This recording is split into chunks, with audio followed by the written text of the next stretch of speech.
Ibu, suaranya udah kedengeran.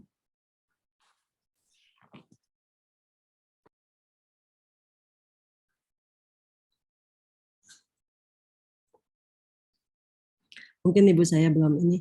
Alhamdulillahirrabbilalamin. Alhamdulillahillazi binikmati tati musolihat. Allahumma inni as'aluka ilman nafi'an wa a'udzubika min ilmin la yanfa. Alhamdulillah kita bersyukur pada Allah Ta'ala pada sore hari ini. Kita dapat kembali berkumpul bersama-sama untuk menuntut ilmu pada kajian Majelis Taklim Hasanah Nurul Ilman yang insya Allah akan rutin diadakan pada setiap Jumat sore, minggu pertama setiap bulannya. Telah hadir bersama kita Ustadz Ahmad Susilo Hafizahullah yang akan membawakan materi membahas buku 1000 Amalan Sunnah Sehari Semalam. Saat ini Alhamdulillah beliau telah hadir bersama kita. Tanpa memperpanjang waktu, mari kita mulai kajian dengan tetap memperhatikan adab menuntut ilmu. Dan mari kita mengikat ilmu dengan mencatatnya. Tafadhol maskuro, Ustadz. Jazakillahi khairan umum. Bismillah. Assalamualaikum warahmatullahi wabarakatuh. Waalaikumsalam. Innal hamdalillah nahmaduhu wa nasta'inuhu wa nastaghfiruh wa na'udzu billahi min syururi anfusina wa sayyiati a'malina. May yahdihillah fala mudhillalah wa man yudlil fala hadiyalah. Ashhadu an la ilaha illallah wahdahu la syarika lah wa anna Muhammadan abduhu wa rasuluhu la nabiyya ba'da. Allahumma salli wa sallim wa barik ala Muhammadin wa ala alihi wa ashabihi ajma'in wa man tabi'ahum bi ihsan ila yaumiddin, amma ba'd. Ya ayyuhalladzina amanu taqullaha haqqa tuqatih wa la tamutunna illa wa antum muslimun.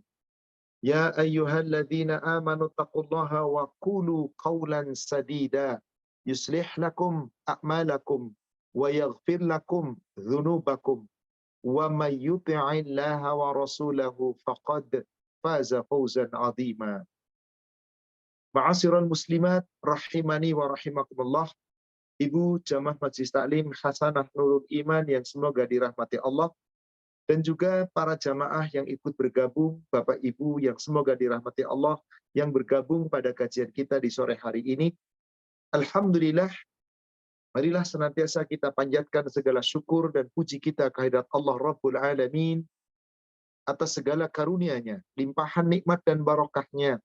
Kita masih diberikan oleh Allah kesempatan untuk kita memperbaiki amal ibadah kita, meningkatkan iman dan takwa kita dengan cara kita menambah ilmu agama, mempelajari ilmu agama. Insya Allah, semoga ilmu yang akan kita kaji bermanfaat untuk kehidupan kita di dunia sampai nanti di yaumil akhir. Salawat serta salam semoga terlimpahkan, tercurahkan kepada Nabi kita Rasulullah Muhammad sallallahu alaihi wasallam. Semoga tercurah kepada seluruh keluarga, sahabat, dan seluruh pengikutnya hingga yaumil akhir. Saudaraku sekalian yang semoga dirahmati Allah, para jamaah dari Hasanah Nurul Iman yang semoga dirahmati Allah, kita melanjutkan kajian kita di kitab Amalan 1000 Amalan Sunnah Sehari dan Semalam, yang sudah kita bahas terakhir sampai tentang sholat, yaitu tentang bacaan-bacaan dan rukun-rukun di dalam sholat sampai gerakan-gerakan sholat. Sudah kita pelajari, sekarang kita akan mempelajari pada subbab berikutnya, sunnah-sunnah setelah sholat fardu, yaitu sunnah yang dilakukan setelah sholat fardu. Apa itu? Tentu yang paling pertama adalah berzikir.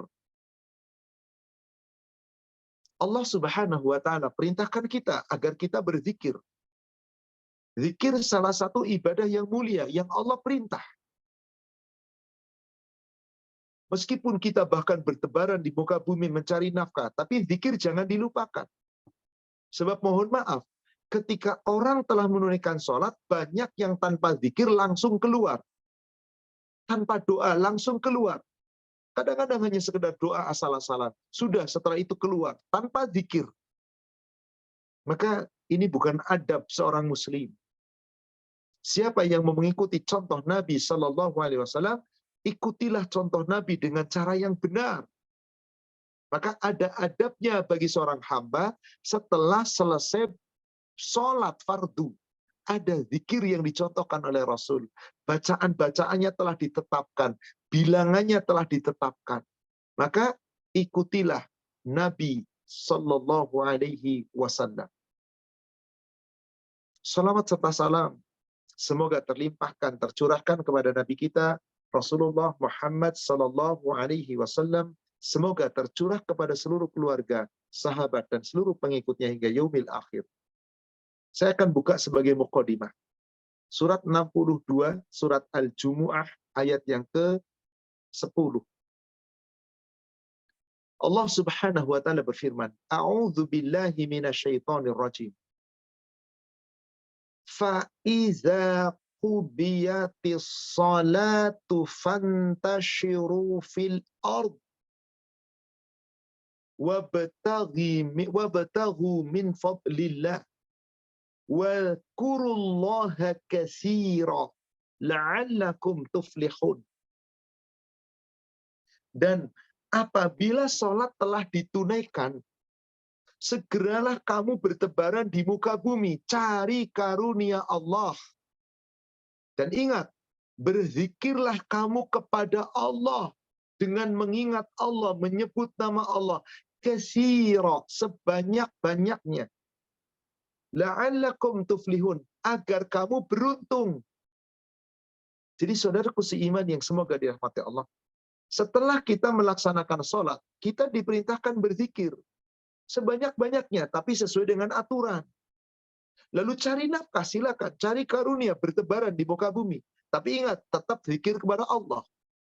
Maka ada zikir yang sifatnya mutlak, kapan saja, di mana saja, apapun boleh, sepanjang bukan berada di tempat-tempat yang diharamkan. Silakan berzikir. Bebas, tidak ada ketentuan bilangannya. Terserah Anda. Dan apapun yang Anda baca pada zikir, itu namanya zikir-zikir mutlak. Tapi ada zikir yang muqayyad. Zikir-zikir yang telah terikat, diatur sesuai dengan aturan. Apa saja bacaannya diatur. Berapa bilangannya diatur. Kapan waktunya diatur.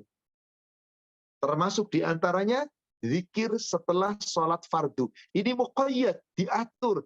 Waktunya setelah selesai sholat fardu, apa bacaannya, berapa bilangannya, diatur.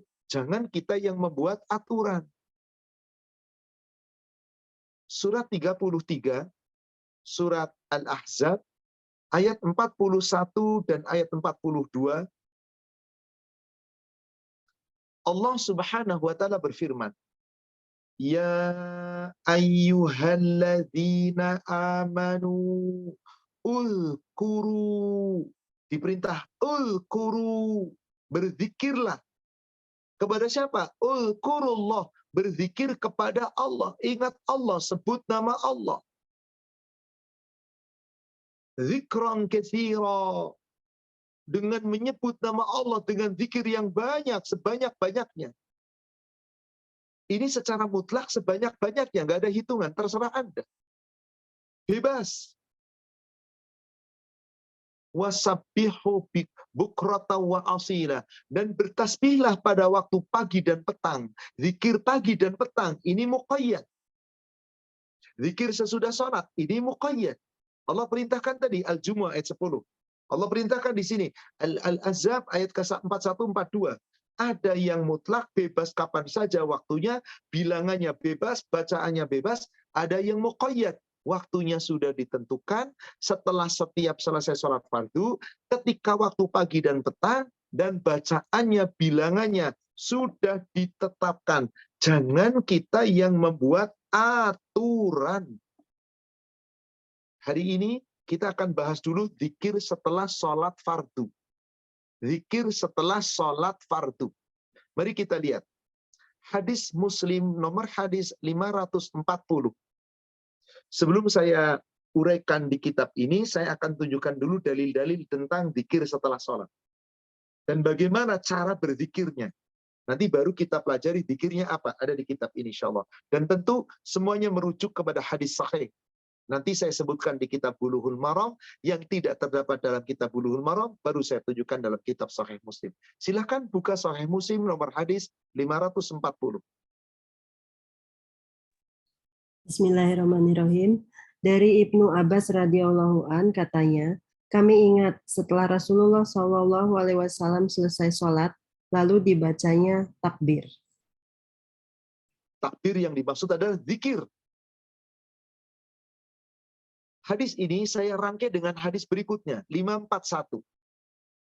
Dari Ibnu Abbas radhiyallahu an katanya, sesungguhnya zikir dengan suara keras setelah selesai sholat wajib adalah biasa pada masa Rasulullah Shallallahu alaihi wasallam.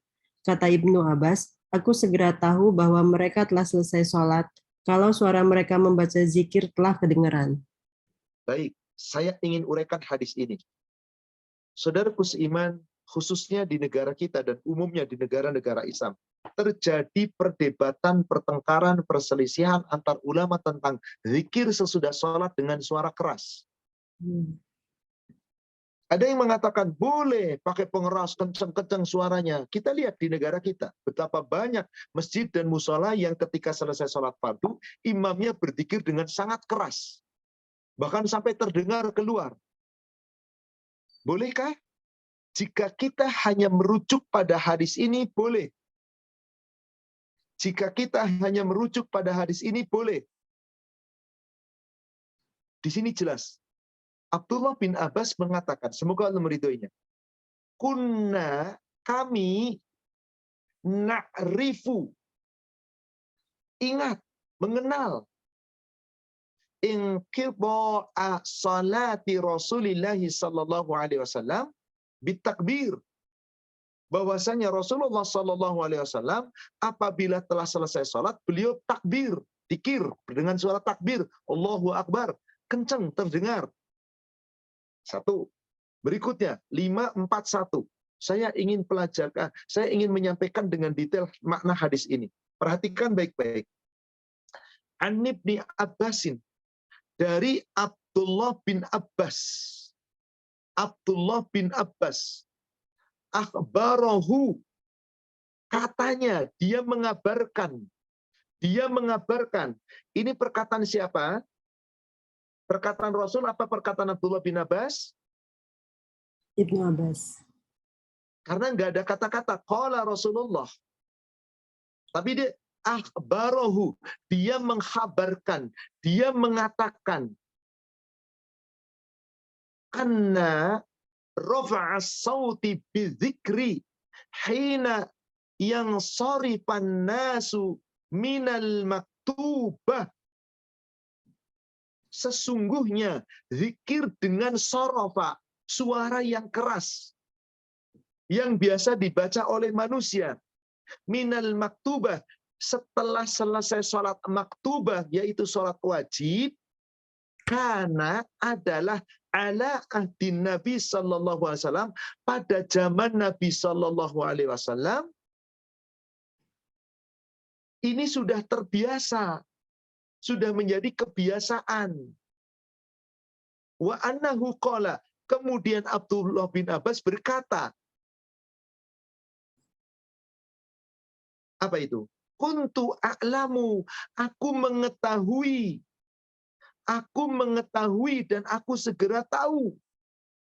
Idan sorofa bidzalika idza sami'tuhu,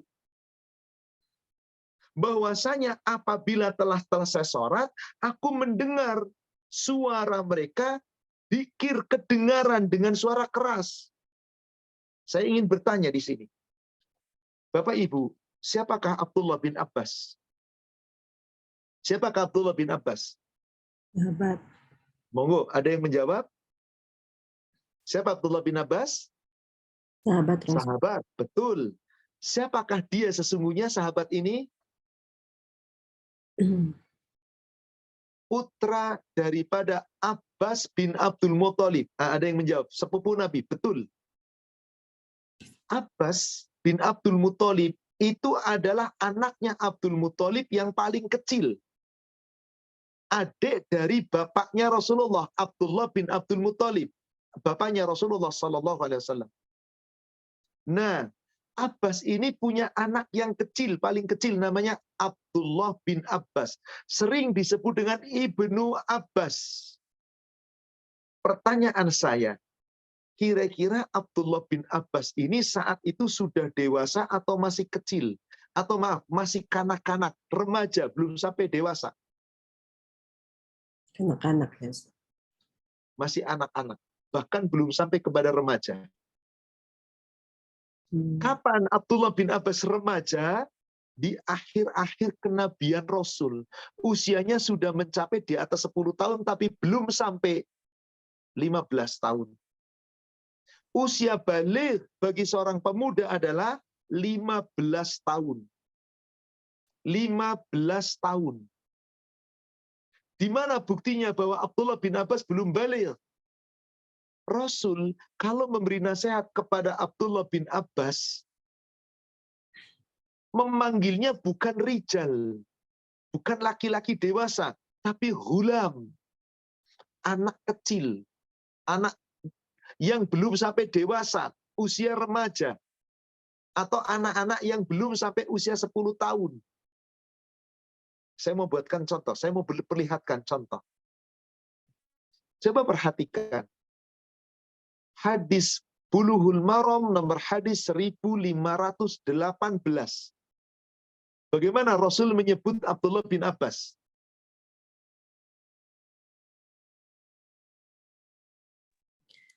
Dari Ibnu Abbas radhiyallahu an, dia berkata, pada suatu hari aku pernah diboncengkan di belakang Nabi Shallallahu Alaihi Wasallam dan beliau bersabda, wahai anak kecil, jagalah agama Allah, niscaya Dia akan menjagamu. Jagalah agama Allah, niscaya kamu akan mendapatkannya di hadapanmu. Apabila kamu meminta, mintalah kepada Allah, dan apabila kamu meminta pertolongan, minta pertolongan kepada Allah. Baik. Siapa Abdullah bin Abbas? Anak kecil. Sudah dewasa belum? Belum, Ustaz. Baik. Kalau anak kecil wajib ke masjid enggak? Enggak. Enggak. Setuju? Sepakat? Iya, Ustaz. Nah, baik. Maaf, ini supaya saya luruskan nih pendapat orang-orang yang mengatakan bahwa boleh dzikir dengan suara keras. Berlandaskan dalil Sahih Muslim nomor 540 dan 41. Siapa yang menyampaikan hadis itu? Abdullah bin Abbas. Menurut Bapak dan Ibu, perhatikan baik-baik hadis nomor 541. Saat itu Abdullah bin Abbas ada di masjid atau tidak ada di masjid? Tidak ada di masjid, Ustaz. Dari mana Ibu tahu tidak ada di masjid? Segera tahu bahwa mereka telah selesai. Nah, tadi kata-katanya. Aku segera tahu bahwa sholat telah selesai kalau dzikir sudah kedengaran.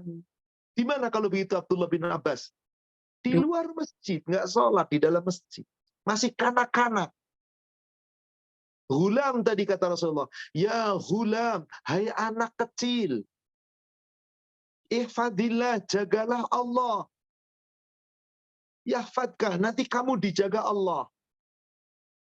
Ya hulam, hai anak kecil. Ihfadillah, jagalah Allah. Tajidhu tujahaka. Kamu nanti akan senantiasa menghadapi Allah di hadapanmu. Allah selalu melindungimu. Idza sa'alta fas'alillah. Wa idza sta'anta fasta'in billah. Jika kamu minta sama Allah. Jika minta pertolongan, minta perlindungan, minta sama Allah. Jangan sama yang lain. Anak kecil sudah diajarkan akidah. Jadi di awal-awal Rasulullah sholat berjamaah, ketika pertama kali Rasulullah mendapatkan perintah sholat dan diperintahkan berjamaah, itu awal ketika hijrah Abdullah bin Abbas masih kecil. Beliau terkadang nggak sholat ke masjid. Saat itu mengatakan, aku tahu apabila Rasul telah menyelesaikan sholat, maka orang-orang berzikir dengan suara keras. Kapan aku tahu selesai sholat? Kalau mereka sudah mulai berzikir. Oh, berarti udah selesai sholat. Sampai sini bisa dipahami Bapak Ibu? Oke. Kalau Abdullah bin Abbas masih kecil, belum ke masjid, berarti saat itu masih awal-awal Rasul hijrah di Madinah. Berarti wahyu masih turun atau tidak? Wahyu masih turun atau tidak? Masih, Ustaz. Jelas masih banyak waktu turun. Pertama, alasan kenapa Rasulullah berzikir dengan suara keras memberikan pelajaran kepada para sahabat. Ini loh, zikir setelah sholat itu ini bacaannya. Apakah Rasul ketika itu ngasih tulisan atau ngasih contoh dengan lisan? Contoh dengan lisan, Ustaz. Contoh dengan lisan. Kalau Rasul mau ngasih contoh, nggak pakai nulis, Rasul nggak bisa baca tulis. Tiba-tiba sahabat bisa hafal. Bisa nggak kalau Rasul nggak keras suaranya? Nggak bisa, Ustaz. Berarti kapan Rasul berzikir dengan suara keras setelah sholat? Di awal-awal hijrahnya Rasul, di saat Rasul sedang memberikan pelajaran kepada sahabat, bahwasanya zikir setelah sholat itu ini lafaznya. Maka suaranya keras. Maka nanti kita akan pelajari. Rasul itu awal-awal zikir keras suaranya. Kenapa? Sahabat dengar. Begitu semua sahabat sudah hafal zikir setelah selesai sholat, melalui pelajaran Rasul, praktek langsung setelah sholat, maupun sabda Rasul mengingatkan kepada sahabat, turun ayat Al-Quran. Surat 7, Al-A'raf, ayat 205. Coba perhatikan. Surat 7, surat Al-A'raf, 205.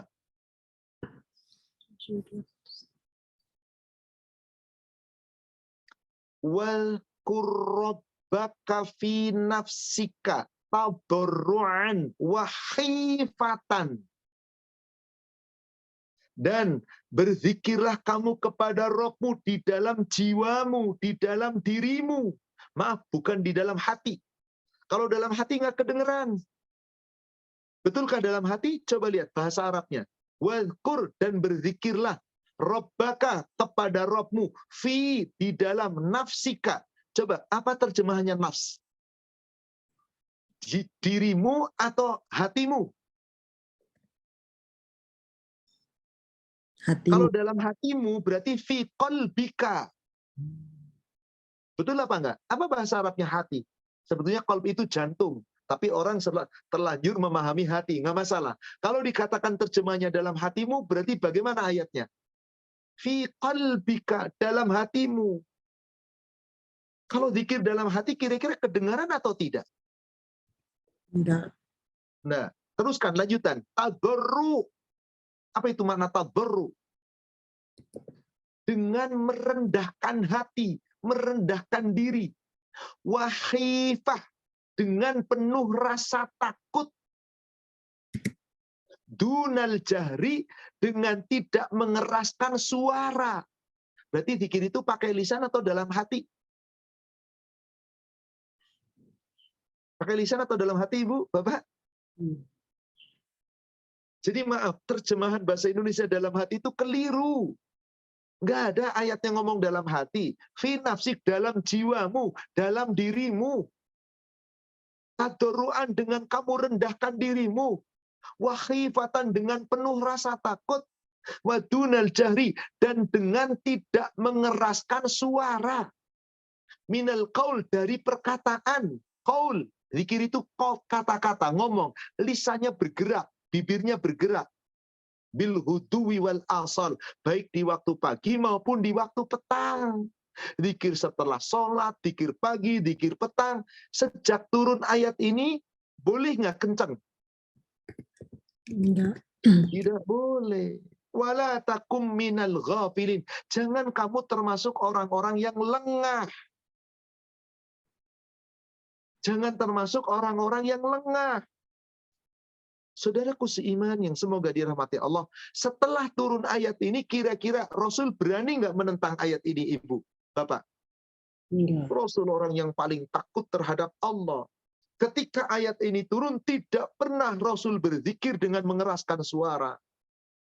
Jadi lihat sebuah hadis, asbabul wurusnya apa? Lalu bagaimana adanya ayat Al-Quran? Apa asbabun nuzulnya?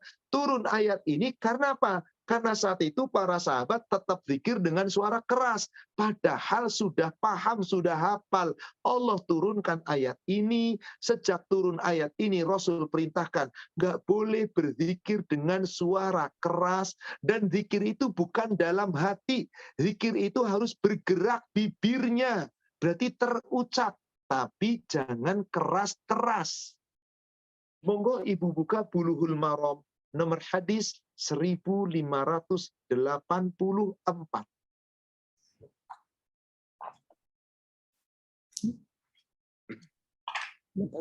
Bismillahirrahmanirrahim. Dari Abu Hurairah radhiyallahu an, dia berkata, Rasulullah Shallallahu alaihi wasallam bersabda, Allah Ta'ala berfirman, Aku selalu bersama hambaku selama dia mengingatku, dan kedua bibirnya bergerak menyebutku. Coba perhatikan baik-baik. Ibu lihat lafaz bahasa Arabnya. An Abi Hurairah radhiyallahu anhu qala. Dari Abu Hurairah, semoga Allah meridhoinya, dia berkata, Qala Rasulullah sallallahu alaihi wasallam, yaqulullahu ta'ala. Apa namanya kalau ada hadis begini? Rasulullah sallallahu alaihi wasallam bersabda, Allah Ta'ala berfirman. Hadis apa ini Ibu, Bapak? Hadis qudsi, firman Allah. Yang lafaznya lafaz dari Allah, tapi melalui lisannya Nabi. Apa firman Allah? Aku, kata Allah. Aku, ma'a abdi, akan senantiasa selalu bersama hambaku. Ma zakaroni, selama hambaku berzikir kepadaku. Wataharrokat bi syafata, yaitu dengan cara kedua bibirnya bergerak syafata, menyebut namaku. Jadi maaf Bapak Ibu, zikir itu dalam hati atau harus bergerak bibirnya? Bergerak bibir. Bergerak. Jadi nggak benar kalau zikir dalam hati. Zikir itu harus keluar suara. Tapi jangan kenceng-kenceng. Jangan keras-keras. Maka orang yang senantiasa lidahnya berzikir kepada Allah, kapanpun, dimanapun, ada yang mutlak, ada yang muqayyad, yang kita sekarang pelajari yang muqayyad setelah selesai sholat fardu. Maka zikir itu adalah amal yang paling banyak menyebabkan seorang hamba terhindar dari azab Allah. Coba Ibu perhatikan hadis berikutnya, nomor 85-nya. Ma'amila benu Adam. Tidaklah ada suatu amal dari amalan anak-anak Adam. Amalan, suatu amal. Anjalahu min azabillah. Yang amalan itu bisa menjauhkan dirinya dari azab Allah. Menyelamatkan dari siksaan Allah. Azabnya Allah. Min zikrillah. Amal itu adalah zikir kepada Allah. Dalam hati atau disebut? Disebut, saudaraku sekalian. Diucapkan oleh lisan. Tapi jangan keras-keras. Sebab Allah sudah turunkan ayat tadi. Semoga sampai sini para jamaah Bapak Ibu paham. Dengan dalil ini jelas. Orang-orang yang berpendapat boleh zikir dengan suara keras. Mereka hanya mengambil hadis ini.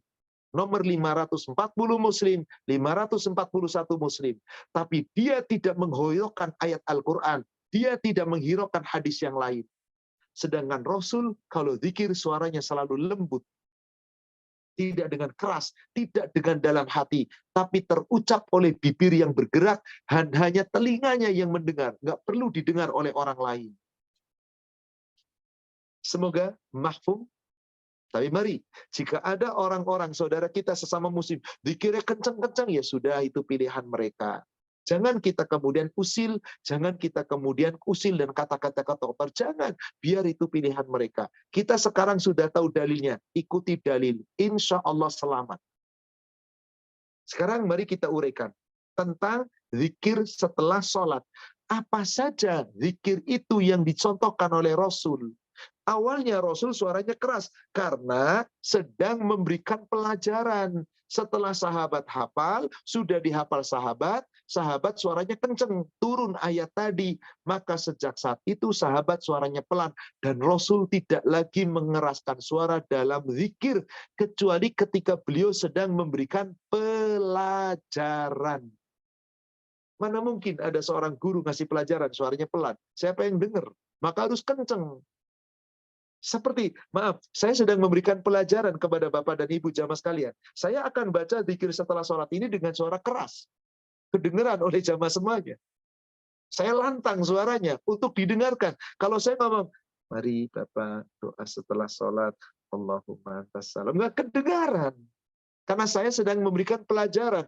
Tapi saat saya praktek zikir setelah sholat, saya hanya duduk tenang. Karena saya imam, saya menghadap jamaah, maka saya zikir sendiri. Ketika nanti saya makmum atau sholatnya munfarid sendirian, maka saya zikirnya sendiri. Nggak ada yang dengar siapapun. Saya hanya merendahkan suara saya tundukkan hati saya, jiwa saya, dengan suara lembut, tidak mengeraskan suara. Itulah perintah Allah. Mari kita buka. Pertama, beristighfar 3 kali dengan ucapan astaghfirullah. Astaghfirullah. Astaghfirullah. Cukup, nggak perlu dengan tambahan. Astaghfirullahaladzim alladzi la ilaha illa huwal hayyul qayyum wa atubu ilaihi. Jangan ditambah-tambahi. Karena seperti itulah dalilnya. Nanti saya tunjukkan dalilnya. Setelah istighfar 3 kali, kemudian mengucapkan Allahumma antas salam wa minkas salam tabarakta ya dzal jalali wal ikram. Cukup sampai sini. Jangan ditambahin. Karena ada yang nambahin Allahumma antas salam wa minkas salam tabarakta ya dzal jalali wal ikram. Harusnya sampai sini. Tapi wa hayyina rabbana bisalam wa adkhilnal jannata darussalam tabarakta rabbana wa ta'ala dan seterusnya. Jangan ditambahin. Ini muqayyad. Ini dari Nabi. Ambil apa-apa yang dari Nabi, amalkan. Yang tidak dari Nabi, tinggalkan. Ini jelas. Mana hadisnya Ustaz? Di sini nggak ada hadisnya. Cuma disebutkan saja, ada footnote di sini. Saya tunjukkan. Silakan buka Bulughul Maram. Hadis nomor 344.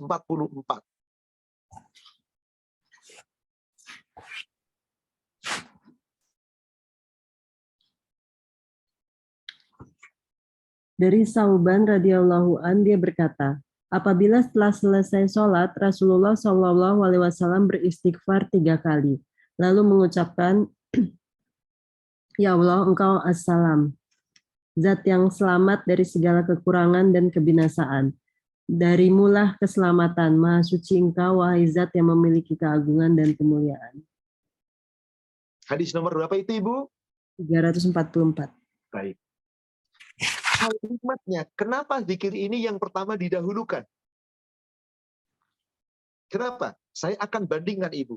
Coba lihat di kitab ini, yang Ibu punya kitab 1000 Amalan Sunnah ini. Ibu lihat yang nomor 2. Apa yang diucapkan? La ilaha illallah wahdahu la syarikalah. Lahul mulku wa lahul hamdu wa huwa ala kulli syai'in qadir.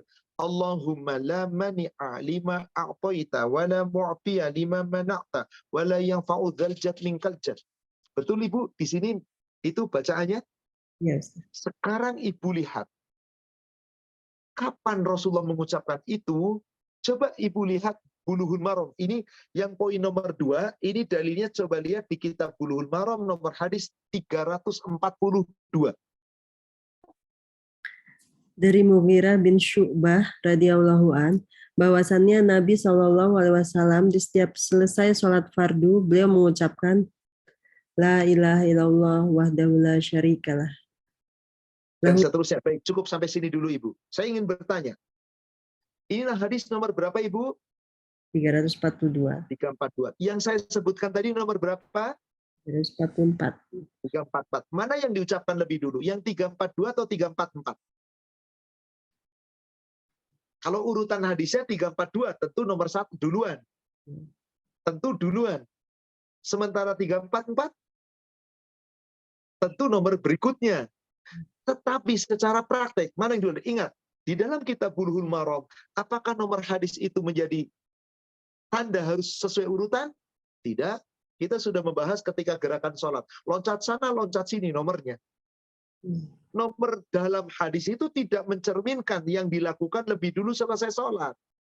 Yang ingin saya coba jelaskan dan saya bertanya lebih dulu, tolong Ibu, terutama admin yang bisa menjawab karena bisa bicara dan diskusi dengan saya, atau ada jamaah yang mau chat boleh. Mana yang dahulu dibaca? Yang 344 atau 342 menurut Ibu? Menurut Bapak?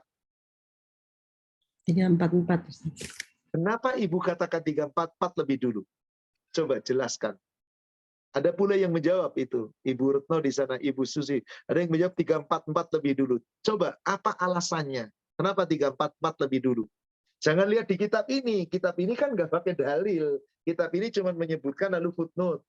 Kita sedang bicara langsung sumber dalilnya dalam hadis. Karena di 344 itu tertulis bahwa Rasulullah beristighfar 3 kali lalu mengucapkan Allahumma anta. Betul. Kenapa itu nomor 1? Coba lihat terjemahan hadisnya, Ibu. Terjemahan hadis 344. Hadis Terjemahan awalnya. dari Sauban radhiyallahu anhu. Ia Terus baca. berkata, apabila setelah selesai sholat, Rasulullah Selesai sholat. Baik, selesai sholat. 342 tadi terjemahannya apa? bahwasannya Nabi di setiap selesai sholat fardu. Selesai sholat juga. Lah, kalau gitu yang mana? Kalau Ibu hanya membaca terjemahan bahasa Indonesia, nggak bisa paham. Maaf, Bapak Ibu nggak bisa paham. Mana yang duluan? Karena sama-sama setelah selesai. Baik, Bapak Ibu. Rasul menyudahi sholat dengan apa? Ibu mundur ke nomor 341. Dari Wa'il bin Hujr radhiyallahu an, dia berkata, aku pernah sholat bersama Nabi SAW. Beliau mengucapkan salam ke sebelah kanan, Assalamualaikum warahmatullahi wabarakatuh, dan mengucapkan salam ke sebelah kiri, Assalamualaikum warahmatullahi wabarakatuh. Perhatikan baik-baik itu. Qala Wa'il bin Hujr berkata, "Shallaitu ma'an Nabi sallallahu alaihi wasallam." Aku salat bersama Nabi sallallahu alaihi wasallam. Fakana yusallimu an yaminihi dengan salam komplit, wa an shimalihi dengan salam komplit. Sekarang, apa gerakan Rasul ketika selesai salat? Mengucapkan salam. Ibu salam itu gimana gerakannya, Bu? Memalingkan wajah, berpaling, betul apa enggak? Nengok wajahnya kan ketika salam? Ya, Ustaz. Kemana berpalingnya, nengoknya? Kiri. Ke kanan dan ke kiri. Berarti tanda apa itu kalau nengok ke kanan ke kiri? Selesai sholat. Persis selesai sholat. Coba Ibu lihat hadis nomor 342-nya. Saya jelaskan Ibu. Perhatikan saja. Para jamaah bisa lihat di screen. Jangan lihat terjemahannya. Coba lihat bahasa Arabnya. Di situ dijelaskan. Apa kata Rasulullah SAW? Kana yakulu fi duburi kulli salatin maktubah. Adalah Rasulullah senantiasa membaca dubur. Apa sih arti di dubur itu? Di belakang. Di belakang. Dubur itu di belakang. Dubur kita itu di belakang kita. Makna dubur itu di belakang. Berarti di belakang itu berarti setelah selesai sholat. Baik Ibu, kalimatnya duburo, betul? Nah, Ustaz. Di mana hadisnya tadi di atas berarti itu di situ lihatnya. Ibu sekali, coba lihat bahasa Arabnya. Saya teman tunjukkan biar jamaah bisa lihat di screen. Karena bahwasanya anna Nabi Shallallahu Alaihi Wasallam, Nabi Shallallahu Alaihi Wasallam karena yakul adalah senantiasa membaca di dalam duburi kulli sholatin maktubah. Setiap selesai sholat, di belakang selesai sholatnya. Duburo, di belakang, bisa kapan saja, yang penting selesai sholat. Bandingkan dengan 344. Meskipun terjemahnya sama-sama selesai. 344. Coba perhatikan. Karena Rasulullah Sallallahu Alaihi Wasallam adalah Rasulullah Sallallahu Alaihi Wasallam idan sorofa min salati. Apa itu arti min idan sorofa? Apabila telah selesai. Bukan, terjemahnya telah selesai. Sorofa itu berpaling. Idzan sarafa, apabila telah berpaling minas sholat, dari sholatnya. Jadi kapan Ibu berpaling dari sholat itu Rasul? Selesai sholat. Selesai sholat, betul-betul persis selesai sholat. Apa yang dibaca setelah berpaling ke kanan dan ke kiri salam? Istighfar 3 kali. Bistighfarullah salasan. Istighfar Allah, astagfirullah, astagfirullah, astagfirullah. Lalu ditambah dengan Allahumma antas salam wa minkas salam tabarakta ya dzal jalali wal ikram. Jelas Bapak Ibu? Jadi mana yang lebih duluan? 344 atau 342? 344 Ustaz. 344. Karena kalimatnya idzan sarafa. Selesai sholatnya betul-betul selesai. Baru selesai persis. Setelah berpaling ke kanan ke kiri mengucapkan salam. Langsung istighfar. Baru setelah istighfar dan membaca Allahumma antas salam selesai. Baru tadi nomor hadis 342-nya. Di mana kalimatnya apa tadi? 342-nya, kana yaqulu fi duburi kulli salatin maktubah. Rasul senantiasa membaca setiap selesai salat fardunya, di belakang salat fardunya. Jadi setelah istighfar 3 kali, Allahumma tasalam, baru baca ini 342. Apa bacaannya? La ilaha illallah wahdahu la syarikalah lahul mulku wa lahul hamdu wa huwa ala kulli syai'in qadir. Allahumma la mani'a lima a'taita wa la mu'tiya lima mana'ta wa la yanfa'u dzal jad minkal jad. Hadis sahih Bukhari Muslim muttafaqun alaih. Jadi ini Ibu dibacanya setelah itu. Selanjutnya, kita lihat Ibu, bagi yang memiliki kitab, halaman ke-77. Mengucapkan yang ketiga nih, sunnah dzikir yang ketiga. Mengucapkan sama tadi. La ilaha illallah wahdahu la syarikalah. Lahul mulku wa lahul hamdu wa huwa ala kulli syai'in qadir. Tapi ada tambahan. Bukan Allahumma la mani'a. Tambahannya adalah la haula wa la quwwata illa billah. La ilaha illallah wa la na'budu illa iyyah mukhlisina lahuddin walau karihal kafirun. Ibu lihat footnote di sini, siapa yang meriwayatkan hadisnya? Poin ketiga, siapa yang meriwayatkan hadisnya? Footnote 95. Siapa yang meriwayatkan? Muslim. Muslim. Mari kita lihat hadis di dalam Muslim. Hadis nomor 550.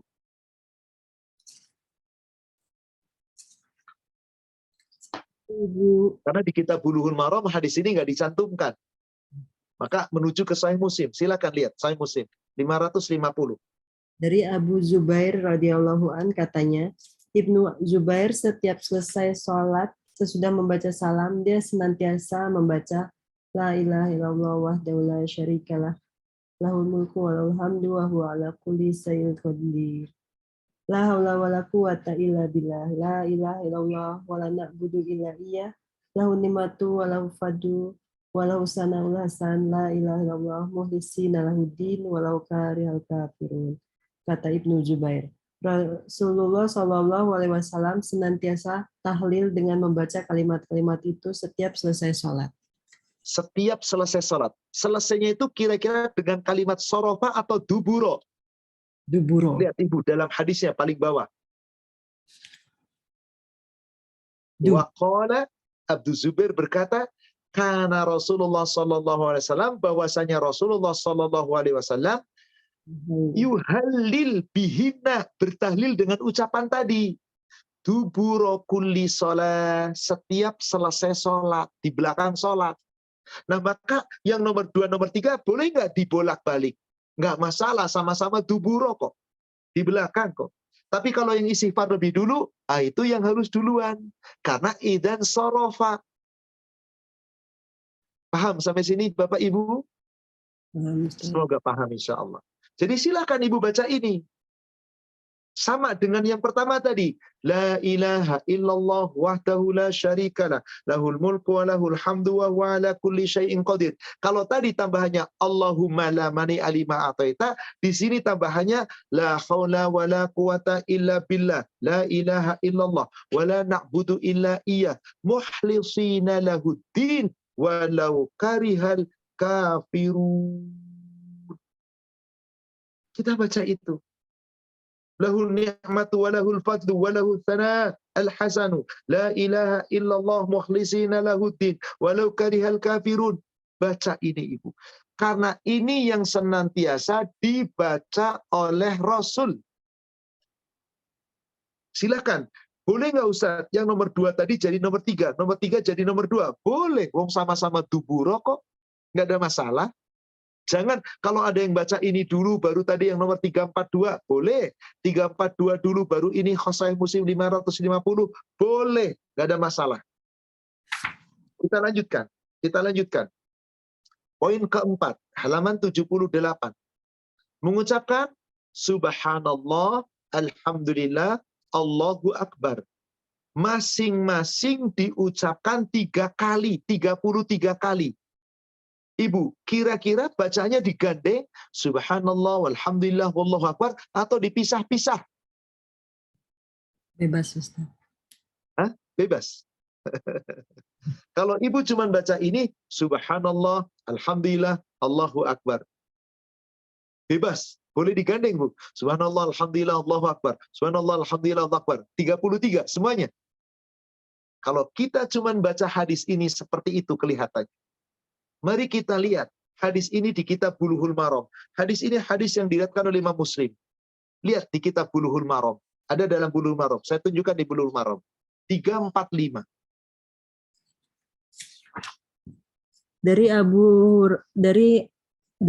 Abu Hurairah radhiyallahu an, dari Rasulullah sallallahu alaihi wasallam, beliau bersabda, barang siapa yang bertasbih pada Allah setiap selesai sholat sebanyak 33 kali, bertahmid kepada Allah sebanyak 33 kali, dan bertakbir kepada Allah sebanyak 33 kali, sehingga jumlah semuanya menjadi 99 kali, dan kemudian disempurnakan menjadi 100 kali dengan mengucapkan, tidak ada Tuhan yang berhak disembah selain Allah saja, tidak ada sekutu baginya, kepunyaannya segala kerajaan dan untuknya segala pujian, dan Dia Maha Kuasa atas segala sesuatu.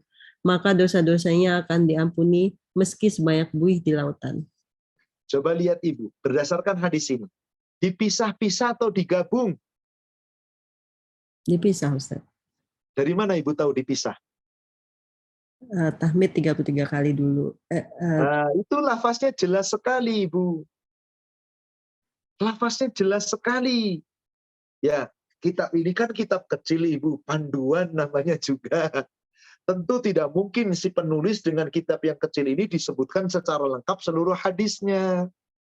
Maka maaf, selalu saya akan iringi dengan dalil hadis. Maka tidak digabung, dipisah. Dari mana Anda tahu dipisah? Lihat lafaznya. Lihat lafaznya. Lafaz itu jelas sekali. Wa an Abi Hurairah, dan dari Abu Hurairah an Rasulillah sallallahu alaihi wasallam qol, bahwasanya Nabi Rasulullah sallallahu alaihi wasallam telah bersabda, man sabbahallah dubura kulli salatin salasan wa salasin. Barang siapa yang bertasbih subhanallah setiap selesai sholat 33. Stop. Wa hamidallah salasan wa salasin. Alhamdulillah 33. Wa kabbarallah salasan wa salasin. Dan takbir Allahu Akbar 33. Berapa jumlahnya total? Fatilka tis'un wa tis'un. Maka jumlahnya menjadi 99. Wa qala tamamal mi'ah. Lalu disempurnakan dengan bacaan supaya genap menjadi 100. Penggenap 100-nya adalah la ilaha illallah wahdahu la syarikalah lahul mulku wa lahul hamdu wa huwa ala kulli syai'in qadir. Cukup sampai sini. Apa jaminannya? Ghufirat lahu khotoyahu wa in kanat mithla zabatil bahr. Allah ampuni dosa-dosanya baginya meskipun dosa itu sebanyak buih di lautan. Allahu Akbar. Subhanallah. Saudara sekalian, Ibu silakan tutup skrinnya. Saya ingin membuat penjelasan biar lebih jelas bisa dipahami. Saudara sekalian, ketika seseorang membaca sebuah hadis dan mempelajari sebuah hadis, jangan hanya sekedar dibaca, dipahami dengan pemahaman kalimatnya. Maka di sini, kalau kita cuma melihat ini, subhanallah, alhamdulillah, Allahu Akbar, digabung 3 kali. Tidak. Yang digabung 3 kali, zikir mutlak. Nanti saya bahas tersendiri. Ketika zikir muqayyad setelah selesai salat fardu, Rasul mengatakan, Sabbahallah salasan wa salasin. Subhanallah 33. Berarti selesai dulu ini 33. Walhamdulillah salasan wa salasin. 33 lagi. Alhamdulillah selesai 33. Wa kabbarallah salasan wa salatin. Allahu Akbar 33, selesai lagi 33. Jadi tasbih sendiri 33, tahmid sendiri 33, takbir sendiri 33. Baru digenapkan setelah 99 jumlahnya dengan satu tahlil. La ilaha illallah wahdahu la syarikalah lahul mulku wa lahul hamdu wa huwa ala kulli syai'in qadir. Jika itu Anda baca dengan tertib, Allah ampuni dosa-dosanya meskipun sebanyak buih di lautan. Maaf, saya ingin bertanya kepada Bapak dan Ibu. Ibu, Bapak, gimana cara baca tasbih, tahmid, tahlil 33 itu? Gimana caranya? Gimana caranya? Seharusnya subhanallah, subhanallah, subhanallah. Tasbih dengan tartil. Bagaimana kebanyakan orang? Subhanallah, subhanallah, subhanallah, subhanallah, subhanallah, subhanallah, subhanallah, subhanallah, subhanallah, subhanallah. Delam. Ada begitu Bapak Ibu? Ada. Subhanallah, banyak. Maaf, Bapak Ibu jamaah sekalian, selama ini gimana tasbihnya, tahmidnya, takbirnya? Cepat-cepat atau tartil? Termasuk yang nyebut Ustaz. Ya Allah. Masuk nggak kategori surat 7 ayat 205? Tadarru'an wa khifatan wa dunal jahri minal qaul. Masuk nggak kategori itu? Enggak.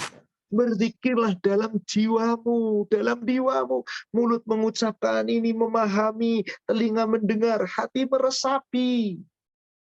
Itu yang namanya fi nafsika tadarru'an, dengan rendah diri. Wahifatan, dengan rasa takut. Wadunal jahr minal qaul, dengan tidak mengeraskan suara. Orang kalau zikir sudah subhanallah, subhanallah, subhanallah, dah gak bakal khusyuk. Bandingkan subhanallah, subhanallah, subhanallah. Itu meresap di sini.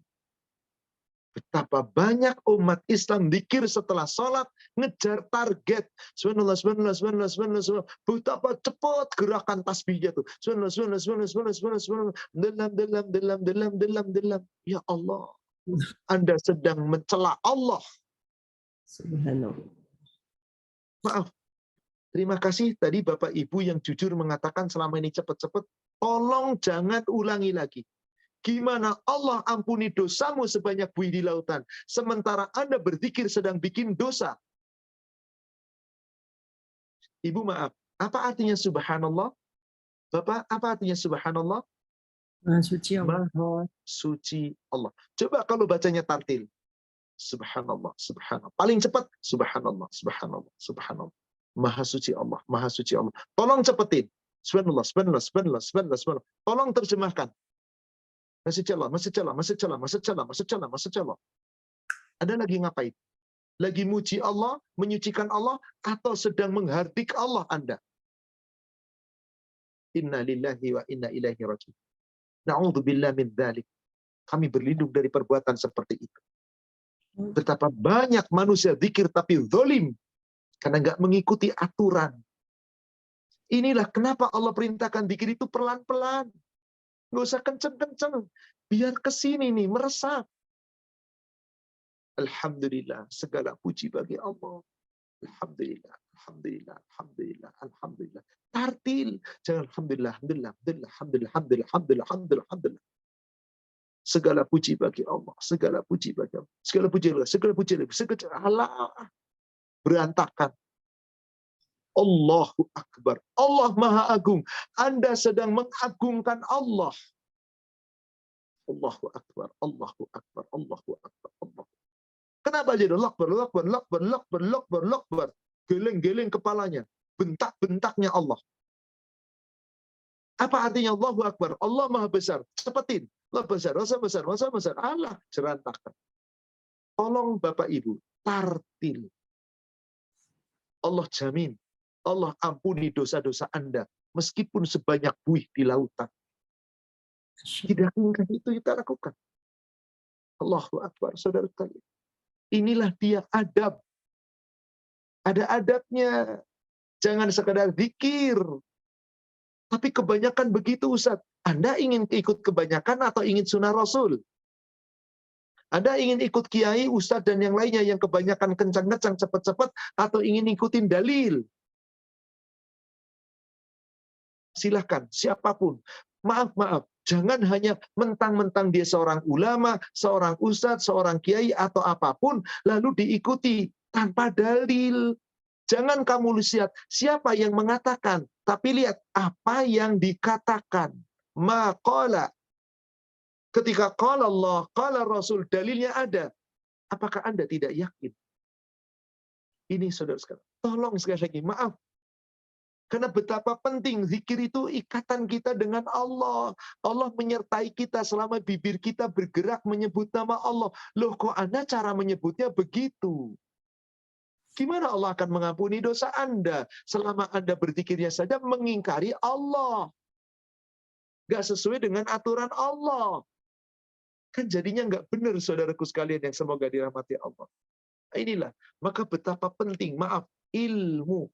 Al-ilmu qabla amal. Maka wajib seorang muslim memiliki ilmu sebelum beramal. Ilmu yang kita akan amalkan. Sholat sudah kita pelajari yang lalu. Gerakannya sudah kita pelajari. Doa-doa dalam sholatnya kita pelajari. Sekarang zikir setelah sholat pun kita harus pelajari dengan ilmu. Insya Allah, kalau kita mempelajarinya dengan dalil, kita yakin, mantap, sehingga kita mengamalkan dengan sempurna. Qadarullah, ibu, bapak, jamaah sekalian, sudah jam 5:10. Kalau diteruskan, ini tentang ini insya Allah masih kita lanjutkan. Karena ini penting.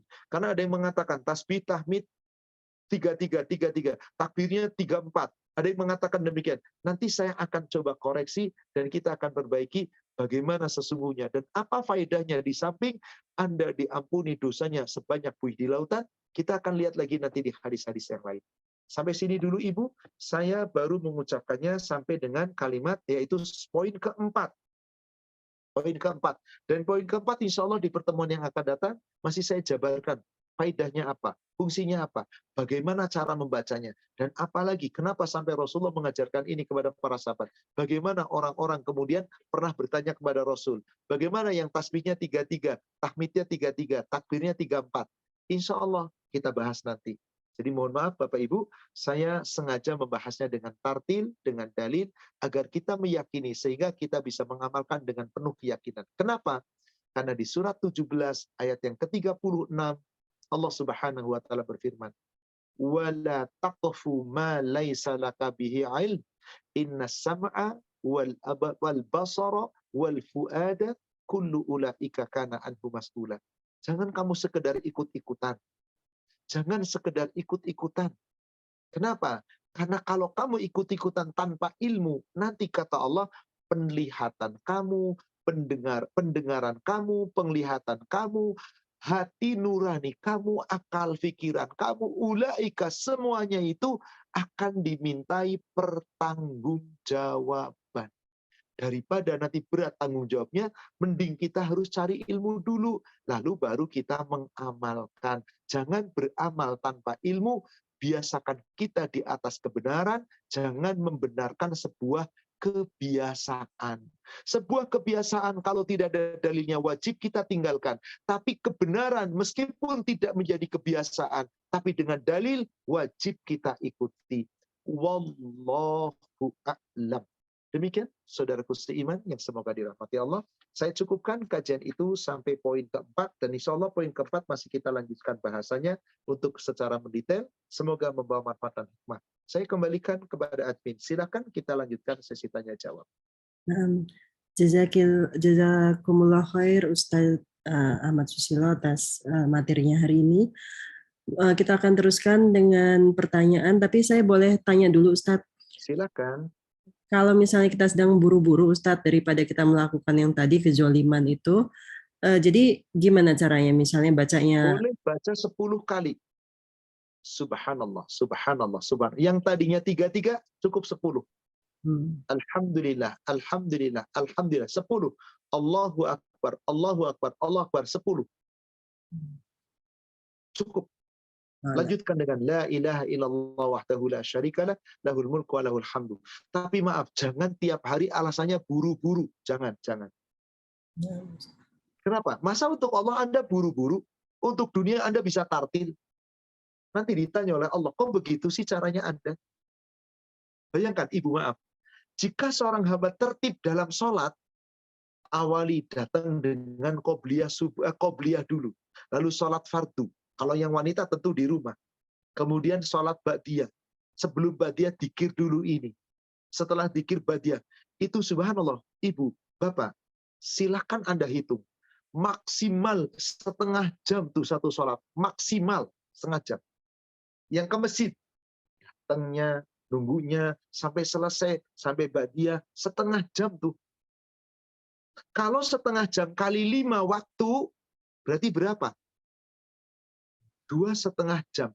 Anda dikasih oleh Allah berapa jam sehari? 24 jam. Kerja Anda berapa jam sehari? Anda lihat WA, lihat Instagram, lihat YouTube berapa jam sehari? Anda ngobrol berapa jam sehari? Apa untuk Allah 2,5 jam sehari nggak mampu? Kebangetan, maaf. Demi Allah, kebangetan. Nggak ada kata-kata sibuk, nggak ada. Sampai kapanpun kalau sibuk, Allah selalu nomor 2. Jadikan ibadah kita kebutuhan, jangan kewajiban. Kalau kewajiban, yang penting saya laksanakan. Tapi kalau kebutuhan, saya butuh. Coba, Anda butuh makan, bukan wajib makan. Kalau wajib makan, yaudah ntar-ntar. Kalau butuh makan, lapar, langsung makan Anda. Seperti itulah. Allahu Akbar. Ini saudara kalian yang harus kita pelajari. Ilmu dasar loh ini urusan sholat. Yang pertama dihisap oleh Allah nanti. Ibu yang nggak ke masjid, berapa lama? Paling 20 menit Ibu. Kalau dari wudhu, ya katakanlah sama-sama setengah jam. Masa Anda sisakan waktu sehari 2,5 jam untuk sholat fardu nggak mampu? Aduh, bahaya. Subhanallah. Bagaimana dulu para sahabat? Bagaimana Rasul? Jadi tolong Bapak Ibu, jangan ada kata-kata nggak ada waktu Ustadz, mepet waktunya Ustadz. Kecuali mepet waktu syar'i. Contoh, Anda mau perjalanan. Saat selesai sholat duhur, ditunggu, dan itu kendaraan umum. Jangan Anda asik dikir, udah langsung naik kendaraan. Zikir di atas kendaraan. Gimana dong sholat ba'diyahnya Ustadz? Orang safar putus ba'diyah, qobliyah. Gugur kewajiban qobliyah ba'diyahnya. Tinggal Anda jangan pernah tinggalkan qobliyah subuh. Ada keringanan. Ini lain perkara. Anda lagi selesai sholat, tiba-tiba orang tua Anda minta tolong sesuatu. Tinggalkan itu zikir, tinggalkan ba'diyah. Selesaikan urusan orang tua. Karena yang wajib sudah. Yang sunnah, jangan mengalahkan yang wajib. Maka setelah urusan selesai, Anda boleh teruskan zikirnya. Anda teruskan doanya. Anda ba'diyahnya teruskan. Jangan mentang-mentang terputus, beres, ditutup. Jangan. Ini hak Allah. Jangan ditinggalkan. Demikian Ibu. Jadi ketika dalam keadaan darurat sama sekali, ya sudah, boleh 10. Subhanallah 10, Alhamdulillah 10, Allahu Akbar 10, kemudian ditutup dengan 1 tahlil. Demikian, wallahu a'lam. Tafadholi Ustazah Nafila. Bismillahirrahmanirrahim Ustaz. Izin membacakan pertanyaan. Ahsanallahu ilaikum. Ya, Afwan Ustaz, bolehkah zikir menggunakan tasbih? Syukron sebelumnya. baik. Rasulullah Shallallahu Alaihi Wasallam apabila beliau berzikir, beliau senantiasa menggunakan tangan-tangannya dan itu tangan kanan. Beliau bertasbih dengan menggunakan tangannya. Beliau berzikir dengan menggunakan tangannya. Beliau tidak mengenal menggunakan apapun. Maka contoh Rasul is the best. Boleh nggak pakai tasbih? Boleh saja, itu cuma sarana kok. Bid'ah, betul bid'ah, sarana. Tapi kenapa ketika Rasulullah perintahkan dengan jari, kenapa Anda nggak pakai jari? Agar ada amal ibadah di jari-jari kita. Gimana caranya? Coba perhatikan Ibu.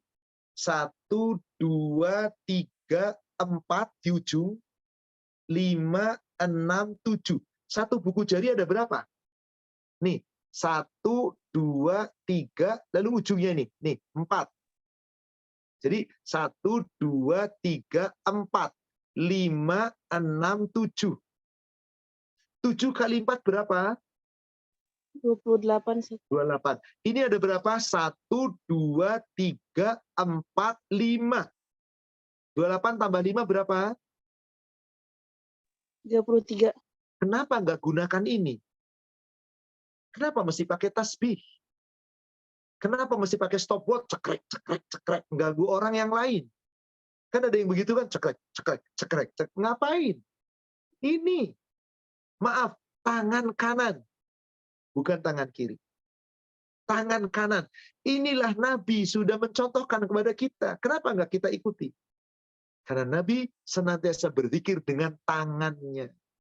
1, 2. Subhanallah, subhanallah, subhanallah, subhanallah, subhanallah, subhanallah, subhanallah. Ini sama, ini sama, ini sama. Berarti 4 kali 7. 28. 1, 2, 3, 4, 5. 5. 28 tambah 5. 33. Kenapa Allah kasih tangan kamu nggak gunakan? Dengan Anda pakai tangan, kita berpahala dengan tangan-tangan kita. Demikian. Tapi mau pakai tasbih, monggo silakan.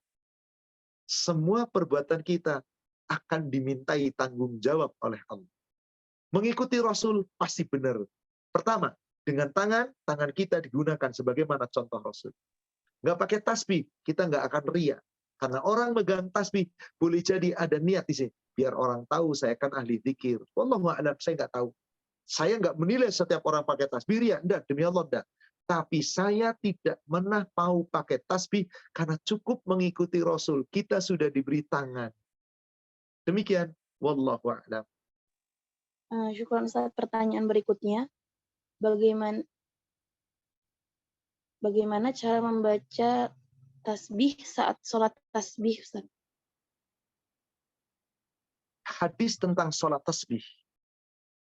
Riwayatnya dhaif, lemah. Bahkan tidak ada satupun riwayat sahih Rasul mengerjakan itu. Nggak ada satupun riwayat sahih Rasul mengerjakan sholat tasbih. Dalilnya adalah Rasul pesan kepada pamannya Abdullah bin Abbas, wahai pamanku, amalkan suatu amal. Kalau Anda bisa mengamalkan setiap malam, setiap hari, maaf tidak malam, setiap hari amalkan. Kalau mampunya sepekan sekali, sejumlah sekali, amalkan sepekan sekali. Mampunya cuma sebulan sekali, amalkan sebulan sekali. Mampunya setahun sekali, amalkan setahun sekali. Mampunya seumur hidup sekali, amalkan seumur hidup sekali. Betul begitu lafaz hadisnya? Berarti kalau mengamalkan cuma seumur hidup sekali, orang ini dawam apa enggak? Hadis ini guncang secara makna. Bertentangan dengan hadis sahih. Ibu lihat Sahih Muslim 755.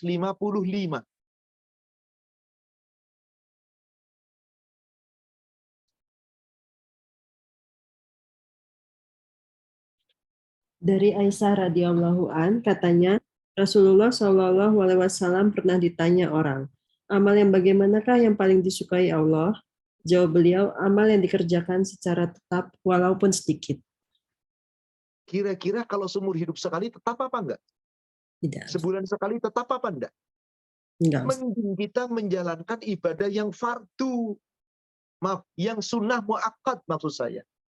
Sholat malam, tahajud, witir, nggak boleh ditinggalkan. Kenapa? Karena di samping mudorib dengan hadis sahih ini, kan kata Rasulullah, amal yang paling dicintai Allah, amalu ahabu ilallah, yaitu apa? Adwamuhu wa in qalla. Amal ibadah yang dilakukan secara rutin, terus, meskipun jumlahnya sedikit. Tapi jangan terus, jangan sehari enggak, sehari iya, jangan. Apalagi tadi, kalau mau sehari tiap hari, boleh. Kalau nggak mampu tiap hari, boleh seminggu sekali. Kalau nggak minggu sekali, boleh sebulan sekali. Kalau nggak mampu sebulan sekali, boleh setahun sekali. Kalau nggak setahun sekali, boleh seumur hidup sekali. Kira-kira guncang nggak maknanya dengan hadis ini? Semakna apa nggak? Berlawanan. Di sini Rasul katakan tiap hari, rutin. Bagaimana mungkin Rasul memberitakan itu? Maka hadis tadi dhaif. Ulama-ulama saleh tidak mengamalkan. Hanya ada sebagian ulama. Hadis dhaif boleh dijadikan fadhailul amal, sebagai keutamaan amal. Silahkan. Adapun hadis dhaif berarti hadis yang bukan bersumber dari Nabi. Hadis itu tidak bisa dijadikan hujah. Jadi saya secara pribadi tidak pernah melakukan sholat tasbih. Kecuali dulu saya ingat ketika masih muda. Saya kalau nggak salah SMP. Mengucapkan, melakukan sholat ini satu kali. Kenapa? Pengen lulus ujian. Sholat ini. Setelah itu nggak pernah lagi. Kenapa? Belum tahu ilmunya. Belajarnya waktu itu belum sampai menyeluruh. Sehingga Pak, ikut-ikutan. Kata orang, itu ada tuh di buku singkat kecil. Sholat-sholat sunnah itu ini. Sholat hajat, sholat ini, sholat tasbih. Sekian, bacanya sekian. Ternyata kedudukan hadisnya dhaif, lemah. Maka hadis dhaif tidak bisa jadi hujah. Mending pilih yang kuat dan dawam dilakukan.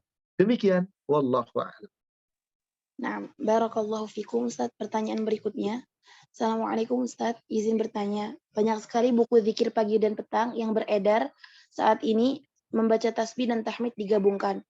Bagaimana menurut pendapat Pak Ustaz akan hal ini? Ada bagian baca zikir dan tasbih tahmid digabungkan zikir pagi petang. Ada. Pagi petang loh. Tapi tidak di dalam sholat fardu. Dalilnya jelas tadi. Gimana Ustaz? Kalau ada yang menggabungkan, ya silahkan. Silahkan dia yang menggabungkan. Tapi Rasul mencontohkannya apa? Subhanallah salasan wa salatin. Tasbih 33. Hamidallah salasan wa salatin. Tahmid 33. Kabbarallah salasan wa salatin. Takbir 33. Kan dari lafaznya jelas. Dipotong 33. Bukan 3 bareng jadi satu, nggak begitu. Tapi ada yang mengatakan, ada tulisan di buku-buku zikir, ya silahkan saja. Mari, kalau ada buku silahkan saja siapa mau menulis, tapi kembali, kan dalilnya telah jelas, sangat-sangat jelas. Wallahu a'lam. Demikian.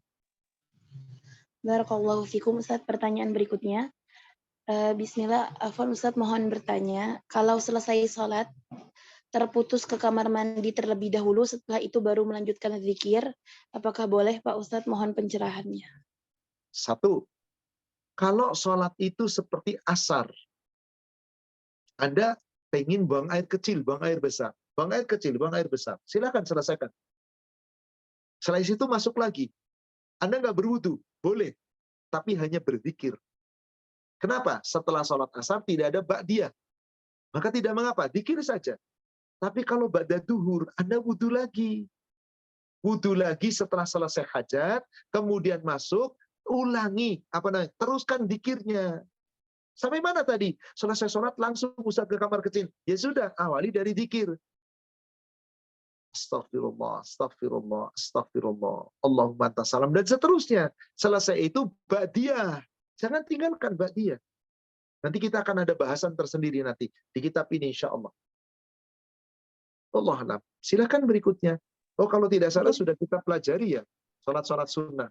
Iya betul, sudah kita pelajari sebelum bab tentang bacaan-bacaan dalam sholat. Silakan berikutnya. Berikutnya Ustadz, Ustadz, ada sebagian orang yang mengatakan kalau hadis itu buatan manusia. Bagaimana cara menanggapi hal ini Ustadz? Siapa yang buat? Manusia siapa yang buat hadis? Hadis itu perkataan Rasul. Siapa yang nyuruh Rasul? Allah. Tapi kan dihafal oleh sahabat. Betul. Selama hadis itu sahih, wajib kita amalkan, ini dari Rasul. Kalau hadis itu tidak sahih, ya jangan diamalkan. Kalau ada yang berpendapat, hadis itu buatan manusia. Betul. Bukan buatan, perkataan. Kalau buatan itu sesuatu yang dibuat. Kalau perkataan itu yang diucapkan. Diucapkan berarti bukan buatan. Adapun Rasul berzikir, kira-kira yang nyuruh siapa? Kan jelas tadi ayatnya. Fasabbihu bukrata wa asila. Berzikirlah kamu di waktu pagi dan petang. Idza qutiyatis shalah fantashiru fil ard wabtaghu min fadlillah wadhkurullaha katsira. Zikir kepada Allah. Kan jelas ayatnya. Cuman Rasul mencontohkan zikirnya apa saja, bilangannya berapa. Memang ada segolongan manusia yang nggak mau terima hadis. Ya silahkan saja. Berarti Anda tidak mentaati Rasul. Sedangkan Allah perintahkan apa? Taati Rasul. Anda taat sama Allah. Anda nggak taat sama Rasul, berarti Anda nggak taat sama Allah. Coba Ibu lihat Sahih Muslim 1802.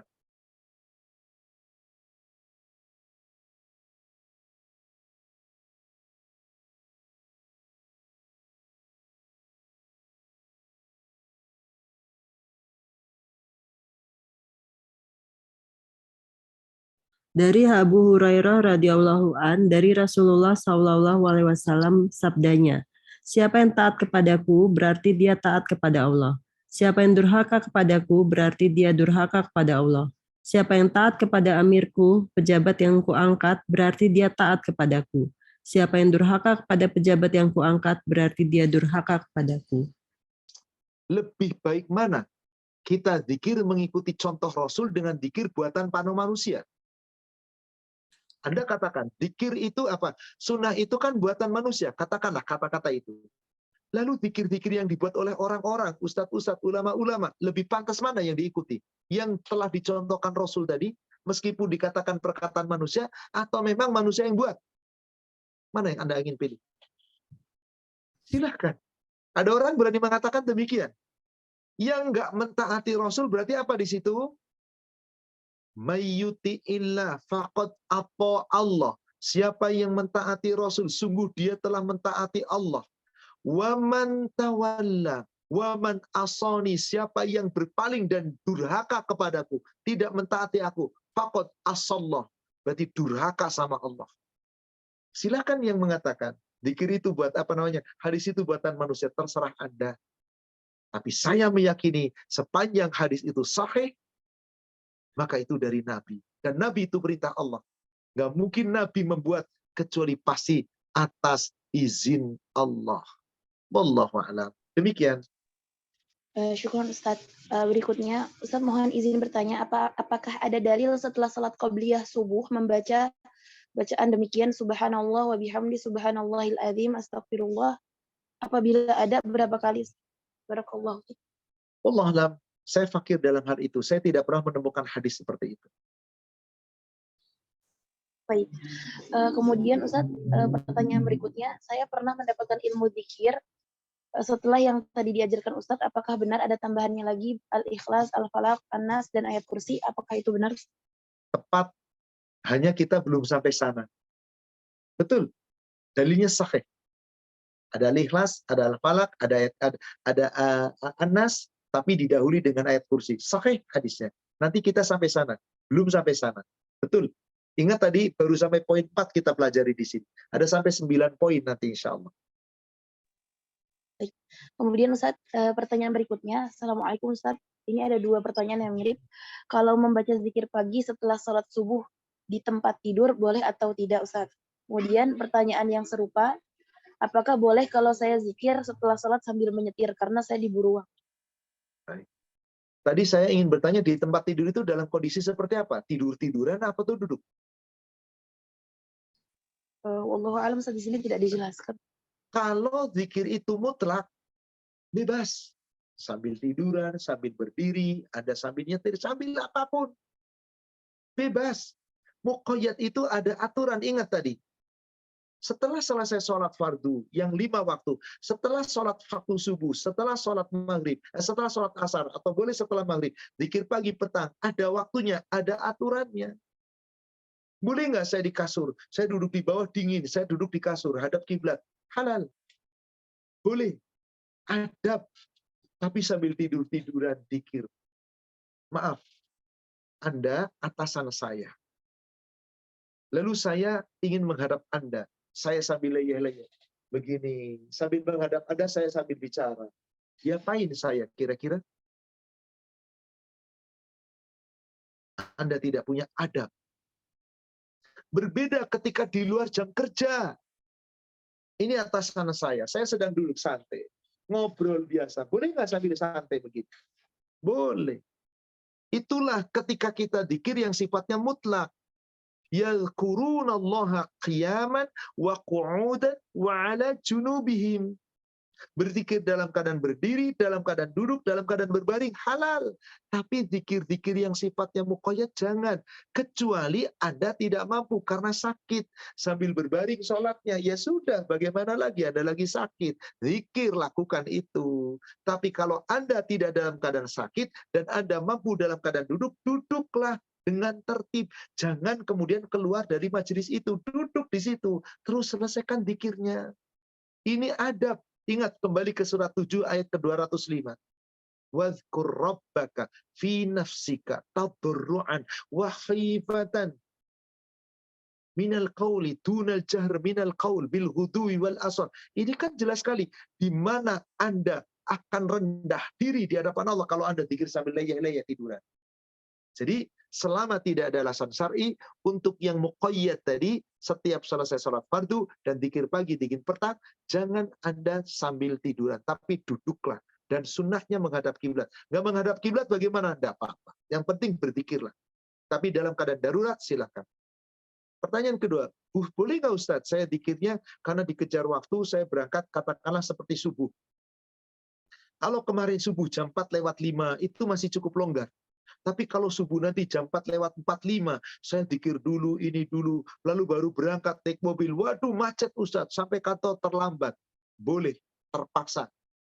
Insya Allah semoga dimaafkan. Bagaimana caranya? Silakan sholat subuh, kemudian setelah itu ada zikir yang muqayyad tadi, setelah selesai sholat, dah selesai.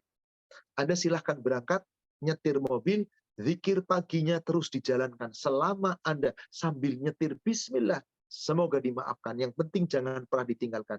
Demikian pula ketika zikir sore. Anda sholat asar. Setelah selesai sholat asar, pulang. Kalau zikir dulu panjang, nanti macetnya luar biasa. Belum lagi ada kegiatan ini.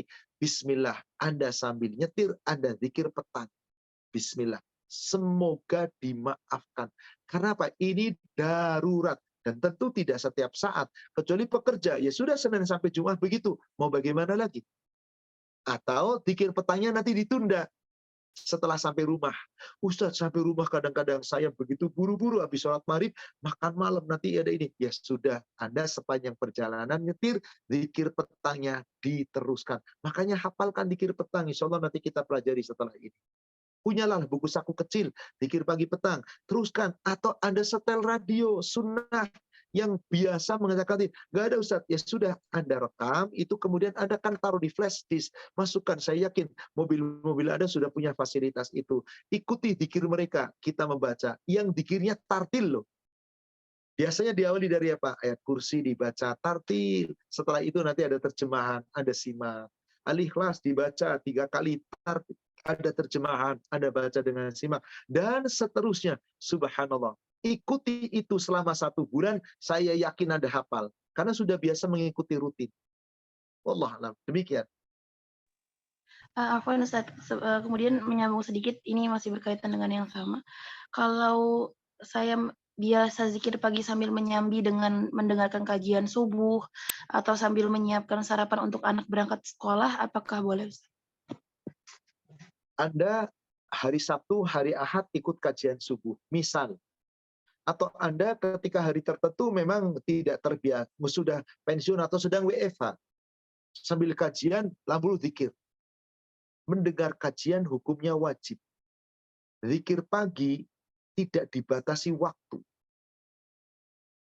Zikir pagi tidak dibatasi waktu, yang penting pagi. Kapan dikatakan pagi? Sampai menjelang waktu duha atau sampai waktu duha.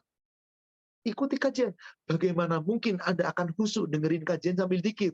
Ustadznya lagi ceramah, ayat ini, hadis ini dibaca. Kitanya zikir terus. Adabnya nggak demikian. Apabila ada kajian, dengarkan. Fastami. Kalau ada Quran dibaca, dengarkan. Wajib. Anda sudah punya niat mau taklim, ta'allum. Ayat Quran dibacakan, dengarkan, wajib. Surat Al-A'raf, ayat 204. Wa idza quri'al Qur'an fastami'u lahu wa ansitu la'allakum turhamun. Jika sedang dibacakan Al-Quran, bukankah kalau kajian itu Al-Quran yang dibaca, Al-Hadis yang dibaca, firman Allah, qala Rasul, ya kecuali kalau ceramahnya isinya ngawur, ngalor ngidul, nggak tahu kemana, cerita kisah, ya sudah, nggak ada masalah. Karena yang seperti itu tidak ada kewajiban untuk didengar. Tapi kalau qala Allahu, qala Rasul, dengarkan baik-baik. Wa ansitu, tenang, dengarkan dengan seksama. Diam, simak. Jangan kepada yang lain pikiran Anda. La'allakum turhamun, supaya kamu dapat rahmat. Maka bagaimana caranya Ustaz? Nggak zikir pagi dong. Selesai kajian, Anda zikir. Tapi saya kan harus buru-buru Ustaz. Ya sudah, sambil perjalanan Anda zikir pagi. Jangan ditinggal. Sambil nyetirkah, sambil berjalan ke rumah kah, bismillah. Pertama. Kedua, Ustadz, saya sambil nyiapin sarapan, anak-anak, dan seterusnya. Bolehkah saya berzikir? Pantaskah Anda berdoa sambil itu? Nyiapin roti, nyiapin ini. Kan di dalam zikir pagi petang ada doa di sana. Betapa banyak doa yang kita minta. Tahu nggak doanya apa di sana? Kalau itu lagi doa, coba sambil lalu. Sekarang saya tanya, Anda atasan saya bawahan. Saya mau minta sama Bapak, Pak, tolong dong Pak, tolong dengan sangat saya ada kebutuhan. Bulan ini saya kasbon Pak, sekian juta Pak. Insya Allah nanti tiap bulan gajian saya dipotong Pak. Saya serius memperhatikan. Adabnya bukankah begitu? Saya sambil main-main. Saya mengatakan, Pak tolong dong Pak, saya bantu Pak, saya mau kasbon Pak. Nanti ngerjain inilah, ngerjain itu. Sambil ini main lihat WA, lihat ini dan seterusnya. Nanti saya cicil Pak. Marah atasan kita. Anda marah kalau saya begitu. Masa dengan Allah Anda kok begitu sih? Saudaraku seiman, tolong, demi Allah, tolong. Urusan zikir ini urusan kita dengan Allah. Jangan Anda sepelekan. Ingat tadi hadisnya, Bulughul Maram 1584. Allah bersama kita sepanjang lisan kita berzikir. Pantaskah kita zikir sambil lalu ini itu, nyiapin sarapan, nyiapin kopi ini itu, sambil Anda nyebut nama Allah? Enggak pantas. Demi Allah, tidak pantas. Zikir kepada Allah itu Anda sedang menghadap Allah.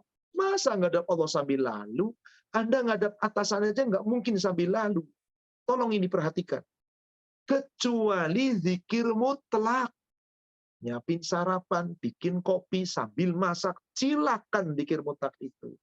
Seperti subhanallah wa bihamdi, subhanallah wa bihamdi. Ini termasuk zikir mutlak yang kita bisa baca kapanpun, meskipun tidak di pagi hari, meskipun tidak di petang hari. Silakan. Nggak masalah.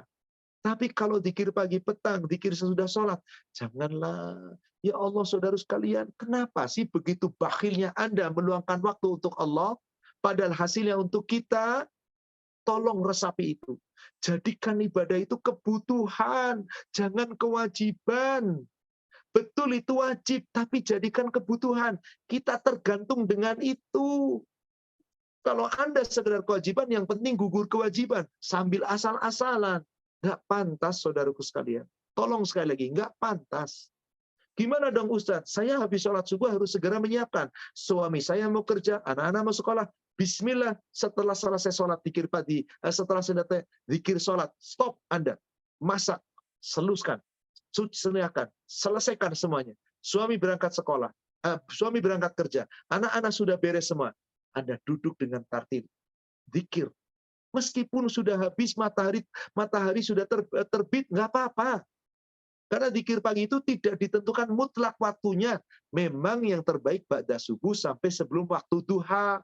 Tapi kalau terpaksa tidak dilaksanakan di waktu itu boleh. Kan namanya juga pagi. Asbahna wa asbaha mulku lillah. Allahumma bika asbahna wa bika amsayna. Asbah itu pagi. Secara bahasa artinya pagi. Yang namanya pagi itu sampai waktu duha itu masih pagi. Matahari belum terik, itu masih waktu pagi. Monggo, lakukan. Jangan sambil lalu. Maaf sekali lagi, jangan. Kalau boleh nggak Ustaz? Ya boleh-boleh saja. Tapi di mana adab Anda terhadap Allah, sedangkan kita terhadap Allah harus punya akhlak. Gimana akhlak kita terhadap Allah? Boleh, monggo, buka kajian kita dengan Majelis Taklim Al-Iyana. Kita sedang membahas akhlak kita dengan Allah. Sudah sampai poin kedua dari beberapa pertemuan. Silakan, saya yakin bisa tanya kepada admin, ada YouTube-nya. Silakan periksa. Bagaimana akhlak kita, adab kita terhadap Allah. Bolehkah seperti itu? Tidak pantas, saudara sekalian. Kalau dikatakan boleh, ya boleh-boleh saja. Yang menjawab boleh, ya boleh-boleh saja. Tapi mari kita berpikir secara logika. Pantaskah kita sedang berdiskusi, berdialog, dan minta sama Allah, tiba-tiba kita sambil lalu, pantaskah? Bayangkan saja, Anda sedang minta sama atasan Anda, sambil masak, sambil ini, bolehkah? Kecuali atasan Anda nggak ada, Anda lagi telepon. Itu pun nggak bakal berani Anda. Lagi telepon atasan, ditinggalin semuanya tuh. Padahal atasan Anda nggak lihat. Anda sedang zikir kepada Allah, Anda nggak lihat Allah. Allah kan lihat Anda. Tolong sekali lagi saudara, tolong jaga adab kita terhadap Allah. Bukan untuk Allah, Allah nggak butuh kita. Untuk kita. Demikian. Wallahu a'lam. Nah, pertanyaan berikutnya Ustaz. Afwan sebelumnya Ustaz, Ana pernah mendengar bahwasannya ada beberapa jenis jumlah bacaan untuk tasbih, tahmid, dan takbir. Di antaranya ada yang menyebutkan 33 kali, ada yang menyebutkan 10 kali, ada yang menyebutkan 11 kali, dan seterusnya. Ana ingin mengetahui apakah ada dasar hadisnya. Jazakumullah khairan. Betul. Ada yang mengatakan 10 kali, tapi tidak terdapat dalam Bulughul Maram maupun dalam Muslim. Ada pula yang mengucapkannya hanya 10 kali. Ada yang 33 jelas dalilnya. Ada pula yang 33, 33, 34. Ada dalilnya. Betulkah bahwasanya di saat itu kita mengucapkan tasbih tahmid 33, 33, 34, memang terjadi khilaf di kalangan para ulama, ada yang mengatakan demikian. Di mana dalilnya? Coba Ibu lihat di kitab Sahih Muslim. Tadi zikir 33, 33, 33 telah jelas dalilnya. Bahwasanya itu dilakukan Rasul. Tapi ada pula yang mengatakan bahwasanya tasbih 33, tahmid 33, takbir 34. Takbir 34. Apakah takbir 34 itu kalau begitu boleh dilakukan Ustaz? Boleh. Karena memang takbir 34 ada dalilnya. 2349, coba lihat. Sahih Muslim. Atau sebelum itu, Ibu ke nomor 552 dulu. 552.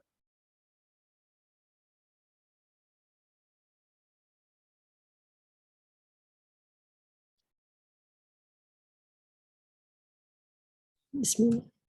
552.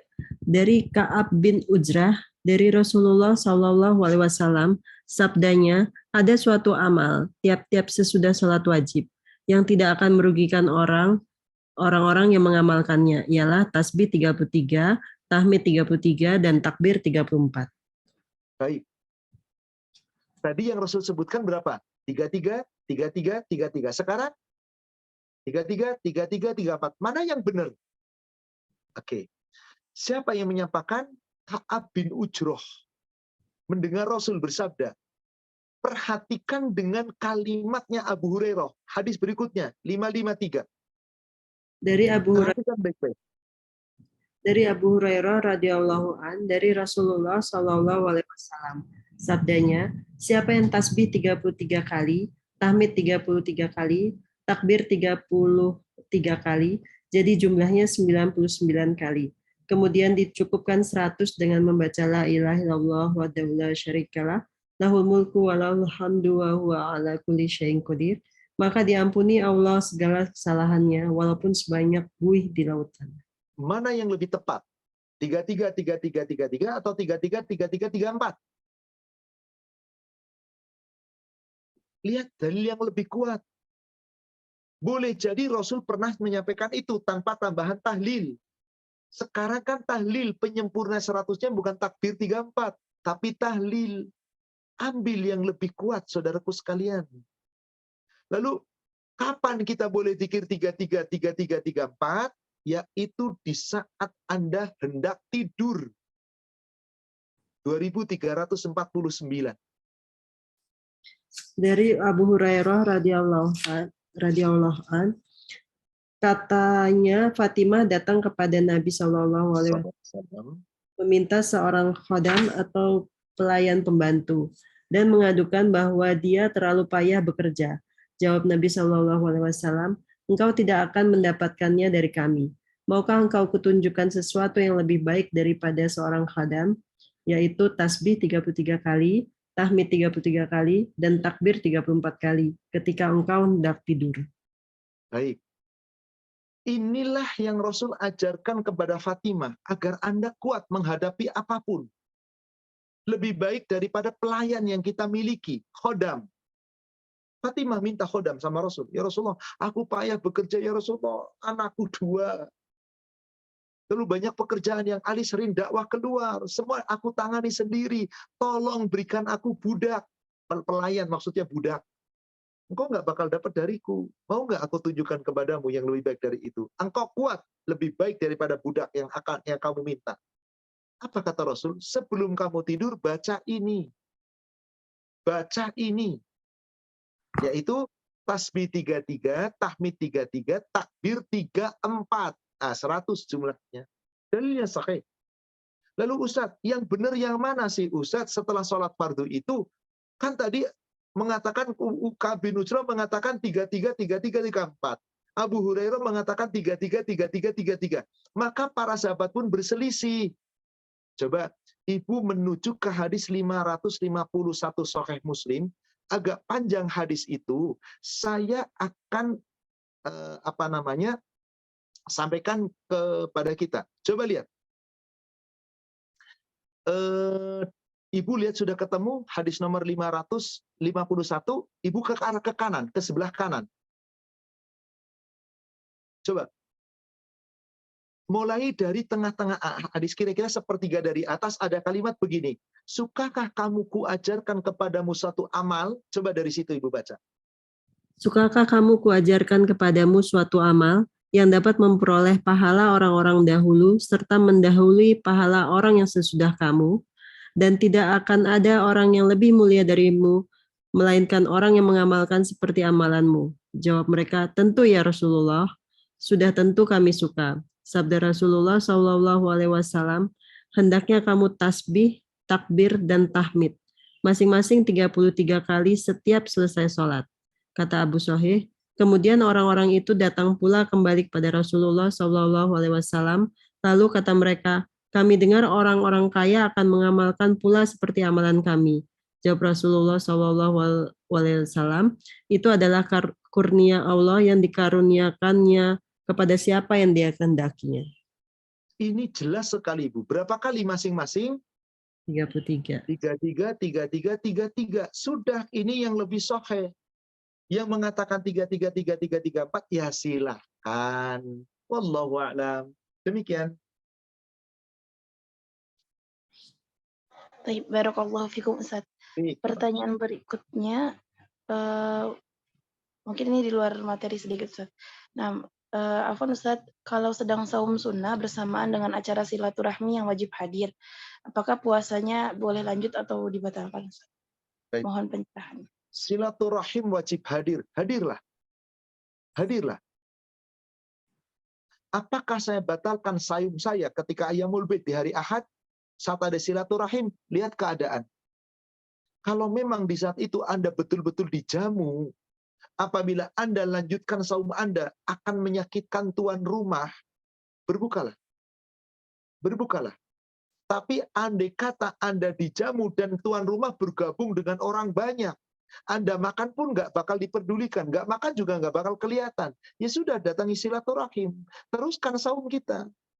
Jangan kemudian, wah ada makanan. Ya silakan kalau mau berbuka. Tapi tentu melanjutkan puasa lebih bagus. Karena tidak setiap Anda diundang, kemudian Anda harus berbuka. Tidak ada demikian. Diberikan kepada kita, lihat keadaan. Kalau sedang diundang, lagang puasa, kemudian diundang puasa, katakan, maaf saya sedang puasa, beres. Insya Allah tidak ada masalah. Tapi saya berbuka karena diundang secara khusus. Coba bayangkan Anda diundang secara khusus. Kemudian apa? Anda disilakan makan. Ayo silakan makan. Maaf saya sedang puasa. Apa yang terjadi dengan yang ngundang? Berbeda ketika Anda menghadiri walimah di gedung. Datangi, doakan. Lalu Anda nggak makan. Kecewa nggak si tuan resi sahibul bait yang mengadakan walimah? Nggak lihat Anda kok. Nggak bakal kecewa. Nah di sini tergantung kekuatan Anda. Kalau memang sudah sepi, ya sudah nggak usah ayamul bait. Langsung saja Anda niatkan besok nggak saum. Sudah, bismillah. Bukankah orang yang sudah terbiasa saum, ke suatu ketika hendak bersafar, atau sakit, atau alasan lain yang syar'i, tidak puasa, tidak saum, tidak ibadah, akan tetap tercatat sebagai orang yang beramal? Demikian, wallahu a'lam. Taib, barakallahu fikum Ustaz. Pertanyaan berikutnya, Apa dua Afwan Ustaz. pertanyaan lagi? Umu sudah mendekati waktu maghrib. Tolong dua Oh, ada pertanyaan Ustaz. lagi cukup. Nah, ini pertanyaannya berkaitan dengan surat Al-Kahfi, Ustaz. Apakah ketika sudah membacanya di hari Jumat, malam Jumat, afwan, apakah harus juga membacanya di hari Jumat? Tidak Atau dong. kemudian Yang apakah, namanya nah, Jumat itu, sebentar, saya tuh selesaikan dulu. Ini nih, sekarang katakanlah hari Khamis. Maka begitu maghrib hari Jumat, namanya malam Jumat. Kalau sudah baca malam Jumat, ini hari Jumatnya besok, ya nggak usah. Ini kan masih hari Jumat nih. Berarti kalau sudah studi malam, itu sudah hari Jumat. Secara di dalam Islam, kapan dikatakan hari itu? Maghrib tempatnya. Pergantian hari itu maghrib. Jadi kalau ibu baca setelah maghrib, itu bukan malam Jumat, berarti masih hari Kamis, bukan. Itu sudah hari Jumat, maka namanya malam Jumat. Memang hari Jumat, beda dengan kita. Malam Jumat itu hari Kamis, sementara Jumat malam, malam Sabtu. Jadi kalau ibu sudah baca di waktu malamnya, ya silahkan. Besoknya nggak usah lagi. Ibu nggak baca malamnya, ya sudah besoknya. Karena yang dimaksud hari di dalam Islam itu sejak terbenamnya matahari. Ini sebentar lagi terbenam matahari, berarti sudah Sabtu. Karena ini hari Jumat. Sampai besok sebelum terbenam matahari masih Sabtu. Ini sekarang masih Jumat. Sebentar lagi terbenam, sudah masuk waktu Sabtu. Maka kapan kita baca surat Al-Kahfi di hari Jumat? Sejak terbenam matahari kemarin, sampai ini sebelum terbenam matahari. Demikian, Allah alam. Lanjutannya apa tadi? nah Ustaz, berarti jawabannya lanjutannya sudah jelas. Kemudian beliau Baik. bertanya apakah boleh membaca surat Al-Kahfi dilanjutkan setelah ba'da maghrib Jumat, berarti nggak boleh Ustaz ya, karena sudah masuk hari Tidak Sabtu. bisa, sudah masuk hari Sabtu. Nah, Kan yang dimaksud Jumat berarti sejak Kamis terbenam matahari sampai Jumat sebelum terbenam matahari. Jadi sejak ba'da maghrib kemarin sampai ba'da masar ini sebelum waktu subuh ini. Waktu maghrib ini. Demikian. Wallahu a'lam.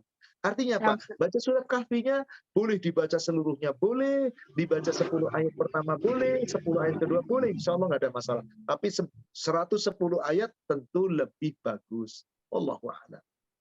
Nah, Ustaz, pertanyaan terakhir insya Allah, Ustaz Afwan, apakah zikir mutlak boleh dibaca dalam hati tanpa diucapkan? Ibu, maaf, tadi yang dimaksud zikir itu apa sih? Setiap zikir menyebut nama Allah, menyanjung nama Allah. Tafarraqat bi syafata. Nggak ada zikir dalam hati itu, nggak ada. Kalau dalam hati itu bukan zikir namanya. Zikrunya artinya mengingat. Ingat Allah. Saya ingat Allah. Sadar. Mau berbuat kesalahan, ingat Allah. Mau berbuat dosa, ingat Allah. Itu namanya zikir. Tapi kalau zikir yang mutlak, yang harus terucap, itu nggak bisa dalam hati. Ingat, mana dalilnya? Tadi surat 7 ayat 205. Harus dengan suara, tapi nggak boleh kenceng-kenceng. Hadis Bulughul Maram 1584. Harus bergerak kedua bibirnya. Jadi nggak ada zikir dalam hati. Ustaz, ada zikir dalam hati. Diam. Kamu lagi ngapain? lagi zikir. Nggak bisa, itu namanya sekedar ingat Allah. Zikir yang tepat dalam rangka memuji menyanjung Allah adalah lisannya bergerak. Maka gerakannya itu lisan, bukan dalam hati. Contoh, Ibu lihat Bulughul Maram hadis nomor paling akhir, 1614. Di situ bukti bahwasanya zikir nggak dalam hati, tapi tersebut dengan lisan. Coba lihat. Al-Bukhari dan Muslim meriwayatkan dari Abu Hurairah radhiyallahu an, dia berkata, Rasulullah Shallallahu alaihi wasallam bersabda, dua kalimat yang dicintai Ar-Rahman, ringan di lisan dan berat di timbangan, yaitu subhanallah wa bihamdi, subhanallahil azim. Coba perhatikan Ibu. Perhatikan Bapak. Kalimatan, dua kalimat, habibatan ilar rahman, sangat dicintai, sangat disukai oleh Allah yang Maha Pengasih. Khafifatan fil lisan, sangat ringan diucapkan oleh lisan. Ayo, zikir itu pakai lisan apa enggak? Jelas nggak di hadisnya? Zakilatan fil mizan. Meskipun di lisan diucapkan sangat ringan, tapi kalau ditimbang pahala timbangan amalnya, itu berat sekali timbangannya. Apa ucapan zikir itu? Subhanallah wa bihamdi, subhanallahil azim. Ini zikir mutlak. Nggak dibaca setelah selesai sholat. Kapan Anda bisa baca? Dan nggak ditentukan bilangannya, bebas. Apakah ini dalam hati? Nggak mungkin. Wong Allah katakan dalam lisan, kok di situ dikatakan ringan di lisan, tapi timbangan pahalanya berat sekali.